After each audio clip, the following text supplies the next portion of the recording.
আজকের সন্ধ্যা আপুকে পাত্রপক্ষ দেখতে আসবে। আপুর রুমে গিয়ে দেখি আপু মন খারাপ করে বসে আছে। আমি আপুর কাছে গিয়ে জিজ্ঞেস করলাম, আপু তুই মন খারাপ করে বসে আছিস কেন? সে বলল, ভাই আমি এখন বিয়ে করতে চাইছি না, তুই কিছু একটা করতে পারবি? আমি বললাম, মানে তুই কি বিয়ে ভেঙে দেওয়ার কথা বলছিস? সে বলল, হ্যাঁ। আমি বললাম, বিয়ে ভেঙে দিলে আমি কি পাবো বল? সে বলল, বল তোর কি চাই? আমি বললাম, আমাকে 1000 টাকা দিতে হবে, তাহলে চেষ্টা করে দেখতে পারি। সে বলল, ঠিক আছে।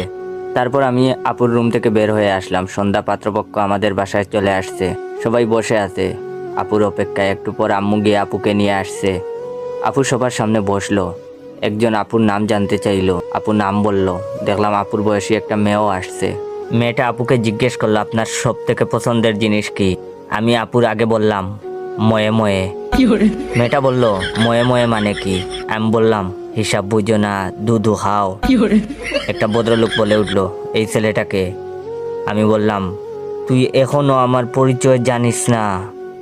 আমার পরিচয় পাইলে তো এখন তুই খাড়াইয়া মুইতা দিবি, বহনের টাইম পাবি না। লোকটি বলল, কি অসভ্য ছেলে, এই ছেলে তুই আমাকে চিনিস? আমি বললাম, না তো, কে আপনি? উনি বললেন, আমার নাম বাদশাহ। আমি বললাম, আপনার নাম যদি বাদশাহ হয় তাহলে আমার নাম কি হইতে পারে? আপনাকে মতো কিছু ফকিন্নির পুলার নাম বাদশাহ বলেই আজ দেশের এই অবস্থা। লোকটা বলল, বেয়াদব ছেলে একটা। আমি লোকটাকে বললাম, তুই দেখি বেশি কথা কস, আয় জায়গা পাট খেতে। লোকটি বলল, এই ছেলে কি শুরু করেছে এসব? আমি বললাম, হিসাব বুঝো না, দুধু খাও। এবার আমার আম্মু বলল, এই তুই কি শুরু করলি এসব? আপনারা কেউ কিছু মনে করবেন না, ও আমার ছেলে।